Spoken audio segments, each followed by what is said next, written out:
Så blev det tid til den her uges torsdagstip. Og det kommer til at handle om funnelbyggeren.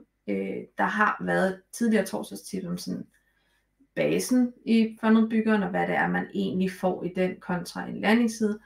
I dag skal vi lige tage den et spadestik dybere til at lave sådan, hvis nu man laver en sign-up side, som gerne skulle få folk til at tilmelde sig sin liste, og på sin target-side laver man måske et køb, eller i hvert fald et tilbud om køb, og alt afhængig af hvad de så vælger der, hvad skal der så ske derefter. Det er det, vi kommer til at lave her i dag. Så jeg hopper direkte ind i Simpleo, ind i den her skønne testkonto, hvor der ligger alt muligt spændende. Og det gør der sikkert også på din konto, hvis du har været i gang i noget tid. Hvis du ikke er i gang, så bare roligt, der skal nok komme alt muligt sjov. Og nogle gange kan du ikke finde rundt i, hvad det er, du egentlig har lavet. Men i dag skal vi kigge på funnels, så vi skal en tur op i marketing og ind i funnelbyggeren. Jeg kommer til at lave en helt fra bunden, for ligesom at vise dig alle de steps, der ligger i den. Nu skal vi lige have lov til at tænke. Jeg giver den et testnavn her. Og så skal en eller anden årsag, så den begynder nogle gange ikke at åbne den med det samme, så nu skal den lige have lov til at tænke færdig. Kom så. Baby hjerter og alt muligt. Så er vi opdateret i siden her. Og så skulle man lidt. Der er et torsdagstip. Jeg oplever i hvert fald, når jeg skærmdeler, så er den lidt tungere at arbejde med. Hvis du laver rigtig mange steps, så kan den også blive lidt tung. Men når vi er her, så skal vi starte med et step. Og alt afhængig af, hvad du ligesom skal have den til at gøre, så kan du vælge nogle forskellige starting points. Man kan have en side, man kan starte det fra et købsside, så hvis nu for eksempel du har et køb af et produkt, og efter de har købt det produkt, så kan de vælge at gøre enten det ene eller det andet, så kan man faktisk lægge det ind her. Man kan også have et scheduling eller et survey.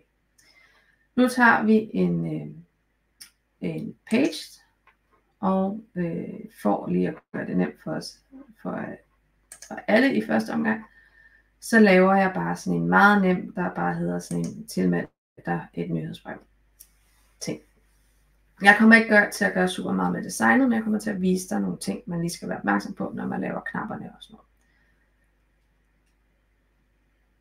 Når vi nu har den her tilmeldingsside, den kobler vi selvfølgelig op på en liste. Det skal jeg nok vise dig lige om et øjeblik. Så vil vi gerne have en taggeside efterfølgende. Så det vil sige endnu en page.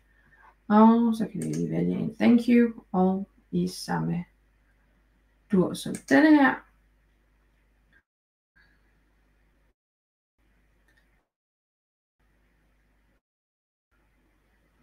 Og tingerne. Så har vi en taggeside. Tanken er i denne omgang, at du på den her taggeside tilbyder den et køb af et produkt. Derfor så kan du lægge ind et step, der hedder en orderform. Det vil sige, at du lægger købssiden til et af dine produkter. Nu tager vi bare lige den der. Det var ikke det, den skulle. Den skulle bare vælge den. Hvor blev den af der? Sådan der. Så lægger den sig ind her som et step. Og det vil sige, det er den her købeside, altså hvor de taster alle deres kontooplysninger. Hvis de har købt den her, så vil vi jo gerne have, at de får en taggeside. Man kan også vælge at lægge købesiden allerede her på, eller orderformen ligger som en af knapperne herinde. Så kan man skippe den her, og så bare lægge selve taggesiden her. Det kan være, at vi gerne vil have, at de skal booke et kald.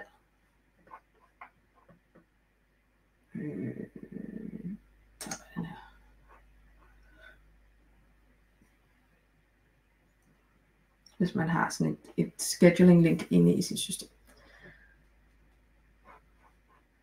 Man kan lave sådan noget, der hedder conditional split. Det vil sige, hvis jeg nu gerne vil have, at de skal komme hertil, hvis og så frem de enten har fået et bestemt tag, eller de har købt et eller andet, så kan man sige, jamen vi tilføjer et branch og lægger en side her. Lad os sige, vi lægger bare lige en.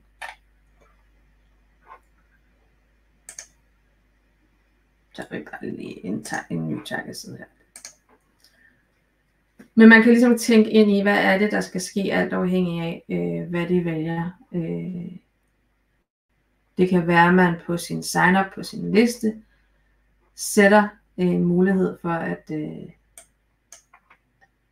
at de kan købe 2 forskellige produkter på den her taggeside, for eksempel. Så hvis nu vi sætter, at betingelsen er, klikker man her og siger, jamen, vi giver det navn.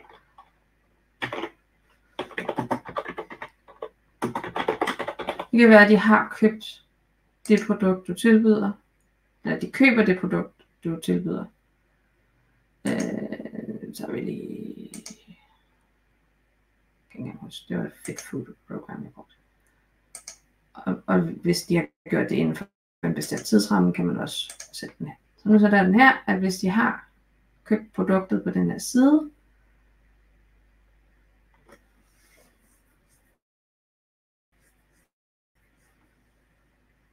så skal de se den her bestemte taggeside. Og hvis de ikke har det, og de kan komme videre, så klikker man her. Man kan også lægge den her allerede tilbage her, så hvis nu man på kun vil vise 2 forskellige. Kom. Kan jeg trække dig herhen? Må jeg ikke få lov til det? Det vil den ikke længere. Lad os nu sige, at vi tilbyder et produkt, som vi har haft kørt i en periode. Så kan man for eksempel lave 2 forskellige taggesider her på det her sted. Og nu skal vi lige have lov til at tænke. Det her sted. Nu kører den rigtig langsomt. Kom så. Så nu vil vi gerne sige, at vi har en anden taggeside. Så hvis de har købt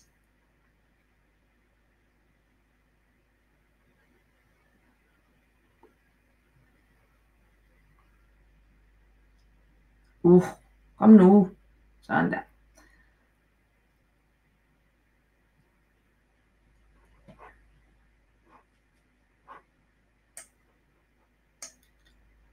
Kan vi lige prøve at rydde lidt op i det her, hvad jeg har fået lavet. Så nu har vi, kalder vi den lige, tilmeld freebie / mailliste.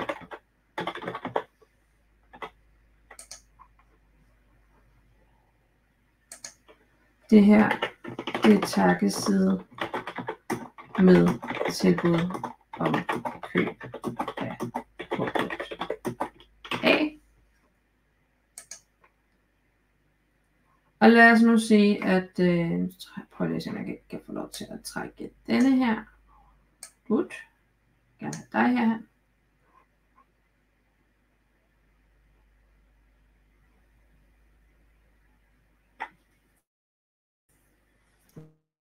Nu skal den lige have lov til at tænke. Jeg vil sige, nu går jeg lige ind her og siger, hvis de har købt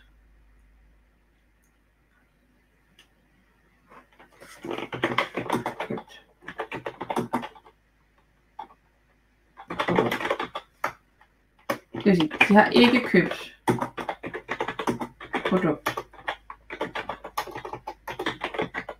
Okay. Det vil sige, vi har en tripwire, vi rigtig gerne vil have, at det skal være, at de skal købe det her Get Fit Food Program.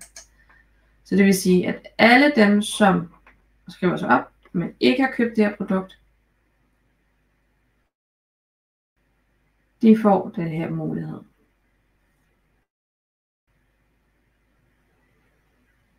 Og den holdt til at holde mig tænke for meget. Og nu kan vi lige, fjerner vi lige de her 2 steps. Sletter lige igen. Bare lige for at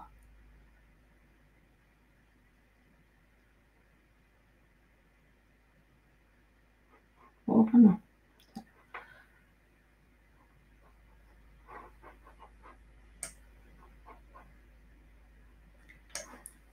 Og lad os nu sige, at vi så til dem, der allerede har købt, der vil vi gerne tilbyde, at de kan snakke med os.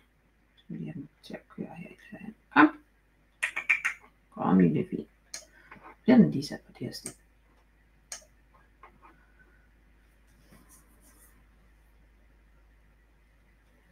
Som sagt, den er lidt sløv, når det er en del af de her fundet bygninger.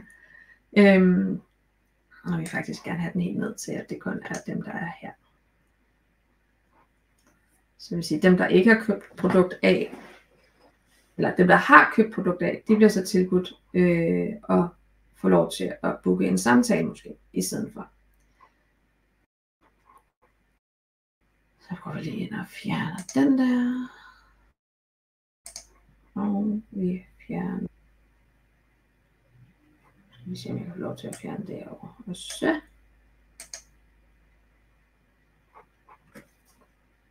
Beder jeg den om lidt meget her.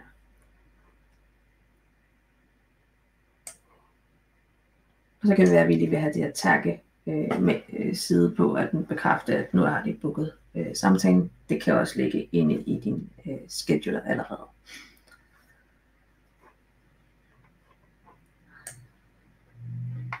Så det vil sige, at vi har en tilmeldt din freebie mailliste, det vil sige den sign-up side, du nu engang har. Så har vi en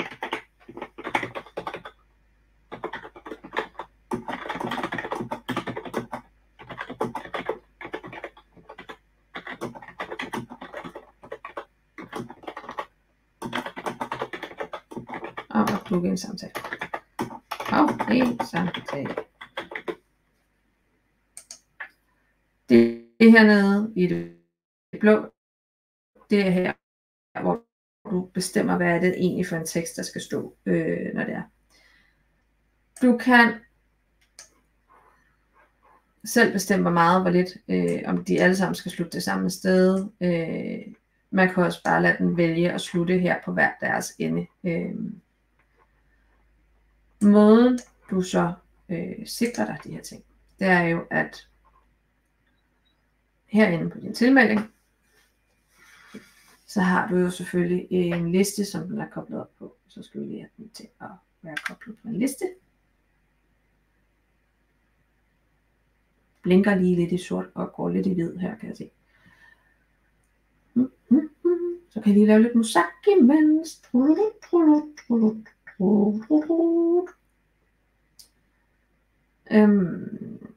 Det vil være nemmere, hvis den gad at arbejde lidt hurtigere. Så nu har vi den her Yes, I'm in knap. Og lige nu fortæller den faktisk ikke helt, hvad det er, den her knap gør. Det kan vi lige kigge på, hvad der sker. Den har egentlig indlagt, at den skal åbne en pop-up.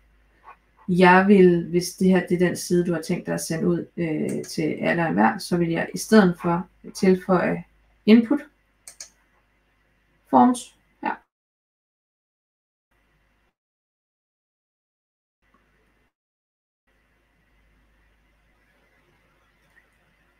Jeg vil gerne have, at det skal være et field tag, der hedder et navn, så det er contact name. Lige nu er det her på engelsk, så fordi at kontoen her er engelsk. Så skal vi have tilføjet en til, så tilføjer vi plus element, og jeg skal have e-mailen på. Som sagt, jeg gør ikke super meget med design lige i den her. Det er mere for at vise dig, hvordan tingene hænger sammen. Og så går vi tilbage til den her knap og fortæller den, at i stedet for at den skal åbne en pop-up, så vil jeg rigtig gerne have, at den opter ind til en liste. Så lad os nu sige, at vi tager den der. Så publisher er lige det, så ligger det her. Det betyder, den der knap, så bliver de tilmeldt, og den hopper automatisk videre til den næste step i, din funnel. Nu går jeg lige tilbage her, og viser dig det. Så vil vi jo gerne have, at dem, som ikke har købt det produkt, du rigtig gerne vil sælge, de kommer ind på den her. Og nu skal jeg se, om den gider. Og herinde, der sælger du så selvfølgelig det andet produkt, og lægger en købeknap herinde. Jeg skal lige se, hvor meget der ligger i forvejen på den her template. Igen, del noget herinde. Det er som om, jeg beder om lidt meget båndbredde for den. Af en eller anden årsag. Om det er min computer, eller om det er nettet, det kan jeg ikke helt gennemskue, eller om det er bare fordi, at tingene er en lille smule tom.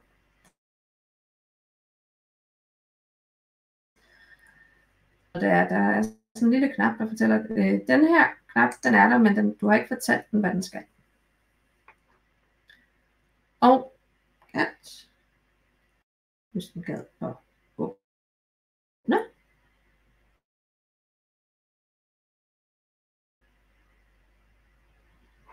det her, hvis det sige, hey, alt er gået fint, værsgo, og her er linket.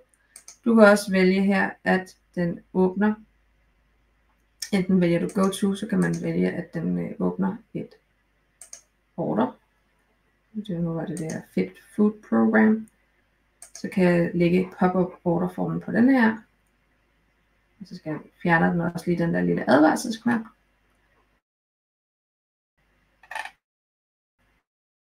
Alternativt ligger du. Og der ligger en masse ting, som du kan gå ind og arbejde videre med, hvis du går i gang. Nu siger jeg bare lige publish. Og så vil de simpelthen få det tilbud, hvis de ikke allerede har købt det. Fordi det er det, vi har fortalt den her funnel, at hvis de kommer ind og tilmelder sig på din tilmeldingsside, hvis de har produktet, så skal de sendes til den anden side, og hvis det er, at de skal have tilbud om produktet, så bliver den sendt til den her. Og kom nu, det kunne være dejligt, at du ikke gad at være så langsom. Den sidder også og autosaver en hel del i baggrunden, hvilket er jo rigtig dejligt, når man sidder og arbejder, men nogle gange kan det også gøre den lidt sløv. Lad os nu sige, at du i den her nede bare gerne vil have, at de har mulighed for at hoppe videre til den her med, at de kan booke en session. Fordi der ligger den her funktion, når man sidder og bygger siderne i funnels, at man beder den om at hoppe til den næste side. Og det ved jeg ikke, om I lagde mærke til før, eller du må lagde mærke til der jeg var inde på knappen. Så nu kan vi sige, jamen, hey, vil du gerne have et kald? Så går jeg bare lige ned på den her knap, der ligger allerede hernede. Og så kan man her sige go to next funnel step. Og her der kan jeg så skrive, hey, har du brug for en forretning, hund,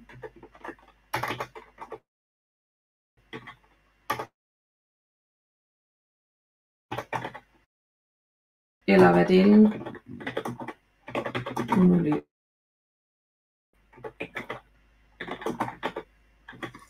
For ved at du vælger denne her, så har vi jo lagt, at det næste step er sådan en,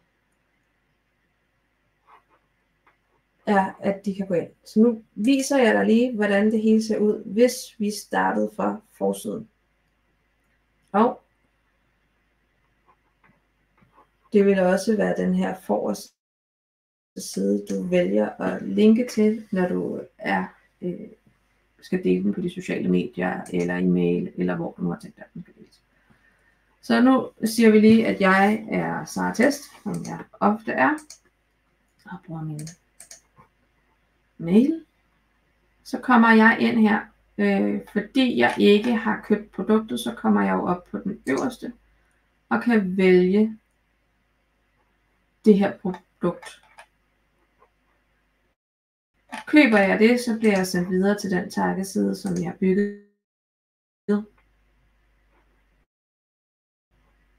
Så man skal videre til den. Alternativt så sender den til takkesiden, som hører til det produkt, som man har lavet. Og dem, som så allerede har produktet, de vil så ryge herned og blive sendt videre i det her klub. Så det er en af de måder, og man kan sige, at du kan gøre det jo på utallige måder. Det kan også være, at du har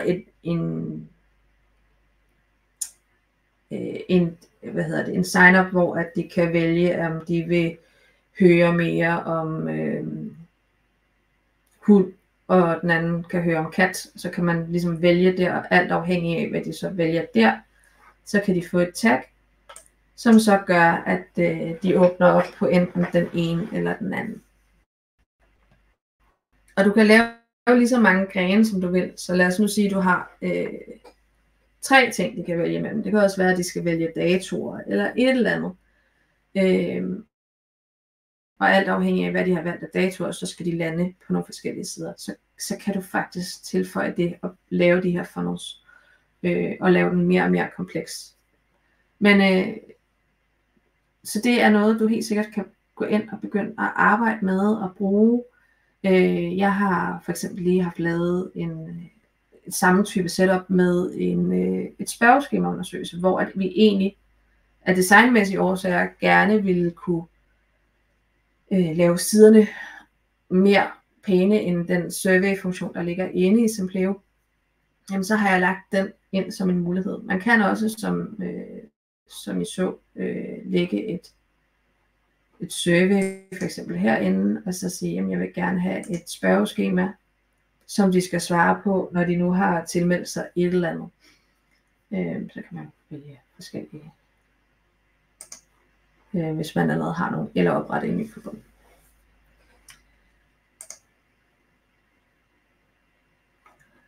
Ja. Det her blev lidt langt i slagsen. Jeg håber, du har fået noget godt ud af det. Jeg beklager, at den en gang imellem står og tænker og snurrer rigtig langsomt. Det synes jeg jo heller ikke er sjovt. Men sig til, hvis det er noget, du kan bruge. Hvis du er i tvivl om noget, så sig også til, fordi så kan jeg prøve at uddybe det. Enten med at lave nogle videoer, som forhåbentlig ikke er lige så tunge. Hvis du lige har et enkelt spørgsmål, hvordan gør jeg lige det der? Så vil jeg gerne lave sådan en video til dig. Ellers så er der ikke så meget andet end at ønske dig en fantastisk torsdag, og jeg håber, du får en skøn dag, og en skøn weekend, når du når så langt. Og så ses vi i næste uge til næste uges torsdagstid. Hej hej!